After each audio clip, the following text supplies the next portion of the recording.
Love a Jamal Murray night. Had it last night. 52 points, season high, second highest of his career. Nice little win. 19 of 25 from the field. Career high 10 threes in his third 50-point game so far in his tenure as an NBA player. Let me ask you, All-Star team, we're doing it again. Is this the year, Chandler? Is this the year he makes it? Yes, All-Star, especially with the format now. He's going to be on that world team. He's the second best Canadian player outside of SGA. They're going to need him, for that format. So I think even without that format, and if we went old school, he has done enough this year. If you look at those numbers, 25, he's got career highs kind of across the board. He's efficient, shooting 45% from the three-point line. Not only is he an all-star, put him in the three-point contest because he is having a year, and he's always been on the fringe. He has been so close. He's arguably the best player without an all-star appearance. That's going to change this year because I think he is a lock, as good as the Nuggets are and as good as he's playing. That was a yay. Lou, you had your thumbs up. Yay. Easy. This is the year. And shout out to Canada, man. Canada look all right now. I'm digging Canada, man. I'm digging Canada, but yeah, this is definitely the year that he gets in, and it's much deserved, and it's delayed, it's late. He should have been on his third or fourth by now, but the NBA is a numbers game, and it's a lot of guys in his position that do a lot of great things, but it's good to see him in that conversation again. So that this year is the year that he gets in for sure. Boogie, thumbs up. I agree with the guys. I think this is the year, especially with the format. But I kind of want to be on the opposite end of things. If the format was the old way, I'm not sure he makes it with the way, these numbers are going this season with, some of the performances. But with this format, absolutely, he's a lock. Feels like there's an asterisk. You have to take one this year as an all-star. Jamal Murray or Austin Reeves. I knew that was coming. Why you gotta take one? And that's the main reason I said that. When you got a guy like Austin, there's a lot of guards. There's a lot of guards. Well, one is American and one is international. Does that matter? Yeah. Well, there's still only a certain amount of numbers of the guys to get in. Well, let's say it's not world. Let's say it's not world versus the U.S. It's the old format, right? Yeah, it's old school. Which so one does gets Jamal Murray or Austin Reeves get in? You know what I say? I say this is the year that we see some of our legacy acts watch from the sideline, and some of these new guys. That's what I want. I don't know. I vote that. Steph's in. Steph's gonna make it. Steph's gonna be an all-star. LeBron's gonna be an all-star. I just want to go on record and say I didn't say Steph. What I said was this is gonna be the year. Some of our legacy acts gonna have to watch from the sideline, and that's okay. And that is okay.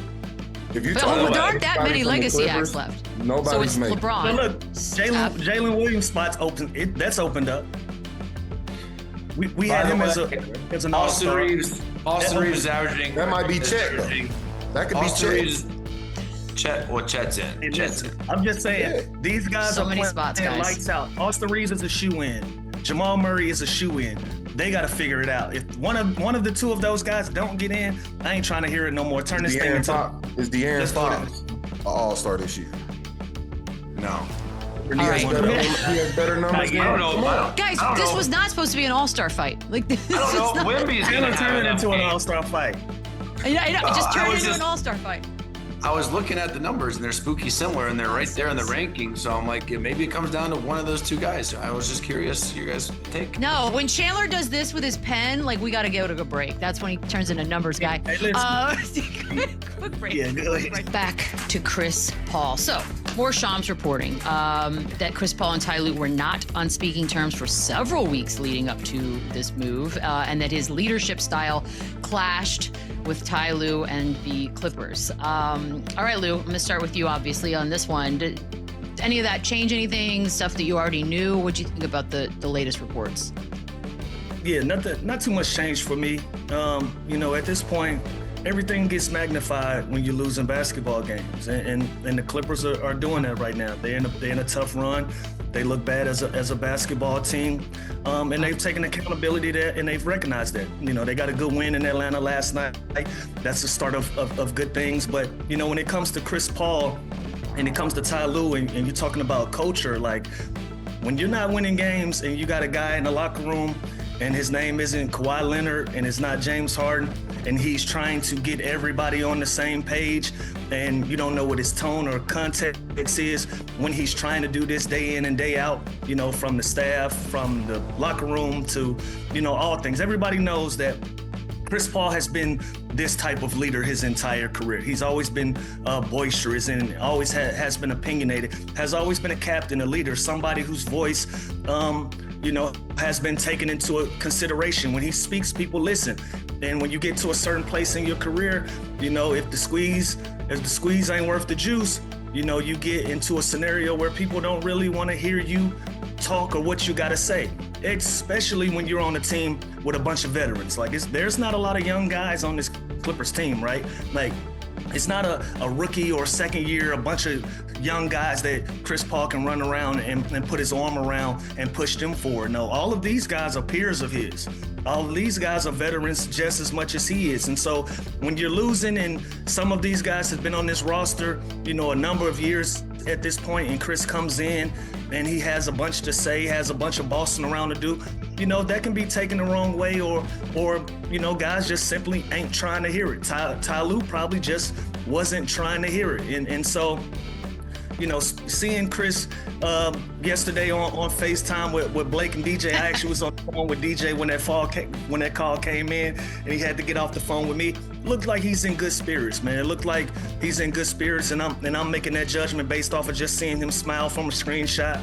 I haven't heard anything from him, but that's my assessment of the situation.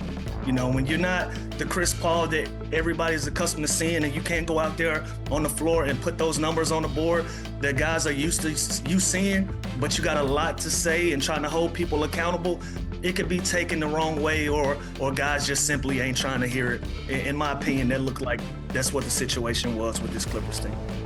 Yeah, I think Lou hit it on the head there, and I don't think Chris Paul went here to ruffle any feathers. I don't think he went there with the intent to kind of shake up the locker room and be this powerful voice, like the dean of students. Like, this is just always how Chris Paul has been. He's always been an extension of the coaching staff. He's always been a leader. He's always been very vocal, and I just don't think his message, at this point of his career, it didn't sit well, like Lou said, with this vet locker room. Like, especially when you're not playing and we're losing. Like, you think James Harden wants to hear anything after losing again and again, and frustration keeps boiling over and over? So I don't think there's a right or wrong answer here, but clearly there was issues that stemmed from this, and there were frustrations, and I think just simply sending him home kind of just clears the air and makes it more comfortable and more enjoyable to go to work every day, because clearly there was some sort of issues with that.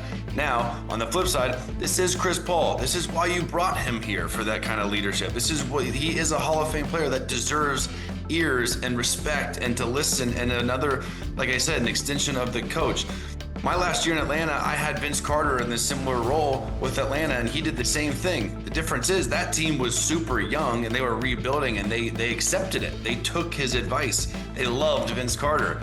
This current roster of a bunch of vet guys, like Lou said, his peers, they probably weren't rolling, and they probably were like, yo, pipe down, like, you're not even playing, like, and it was probably annoying to hear that every single day. So I see both sides, but I know if I'm on that team, I'm listening to a guy like Chris Paul, who's had so much success, and who brought this franchise to where they are now, and not even arguably, he's the best Clipper of all time. So I think he deserved that right to have a voice. I just didn't think it sat well with that locker room, clearly. It's hard for me to unpack this whole situation. But me reading between the lines, I don't get caught up in the quotes and all that. I try to read between the lines, and for me, this is all one big ego trip. It's hard for me to register, one, why you have a problem with leadership and accountability. If you came into this season talking about, we want to compete for a championship. When you compete for a championship, all of those things come with it. It's going to be hard conversations. It's going to be conversations that you don't want to hear. It's going to be days where your leader is chirping at you, and you just got to accept it. So I'm confused. And then I also read to where, it ended up being a surprise to James Harden and Kawhi that this even happened. But then at the same time, they're putting out that the players didn't like what he had to say. So I'm confused. Like, if those are your two star players, if they aren't complaining about his leadership or his voice, then it doesn't matter. Nobody else matter. matters. Yeah, I don't care if Zubac doesn't like. I don't care if Nicholas Batum doesn't like. You're just a guy that's on the team. You're here to be led. That's it. So this is smoke and mirrors for me. This is one big ego trip. Do you think someone's lying, Boogie? Like either the we players. don't The NBA, they're always lying. I'll tell you I'm this. saying like Boogie, Kawhi and you know James say they're what surprised. they do. They throw rocks and hide. This is typical NBA behavior. Like this makes there's a no. spin And then on involved. top of this, this is a guy like we've said. This is a guy that's the best player to ever come through your franchise. You know exactly who he is. This isn't something that just started this season. You've enabled this behavior his entire career.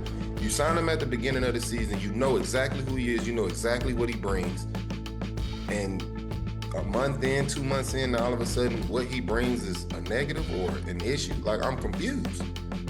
It we can agree on, makes no Boogie? sense. What we all can agree on, and we don't have to get into who's right, who's wrong, who's lying, who's not lying, how it was handled. That's as former players, that's what we're frowning upon. You don't do that. You don't do that in this manner to a guy who's like you said, he's the best Clipper of all time. He's the guy that's gonna be the jersey that you retire first, and he's back in your uniform. He came home to have this feel good story to go down, right? And so when you do that, it looks bad as an organization to do that to this particular guy. And now the news is coming out that they were gonna have a conversation on Tuesday opposed to Sunday when all of this happened. He deserves the respect to stop for a second, wait till we get home. Let's have a face-to-face. If we can't get on the same page with this face-to-face, then we move on. I think we all can agree on that part, right? Yeah.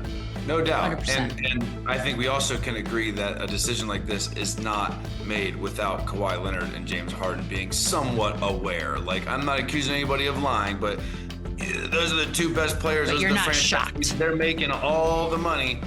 They knew or approved that this was going to happen. And like Lou said, a little transparency, a little conversation or dialogue that you have with a guy like Chris Paul. And I don't care if it was supposed to happen and then the plane got delayed. Like, have the conversation on the plane, have the conversation on the bus, have some sort of respect where you at least get on the same page, and this Hall of Fame player doesn't feel blindsided where the only reason he's even in this situation is because he wanted to retire a Clipper and come home, be close to his family, and be with the franchise that he put on the map. So like the optics of it are bad, the business of it is bad. There's no excuse. And Lawrence Frank, he did go up there and he took the stand, and he said he has nothing to do with the lack of wins and the struggles that the Clippers have had. That's obvious. So at least he addressed that. I just wish that they would have come up with something. Let him step away from the team. Let him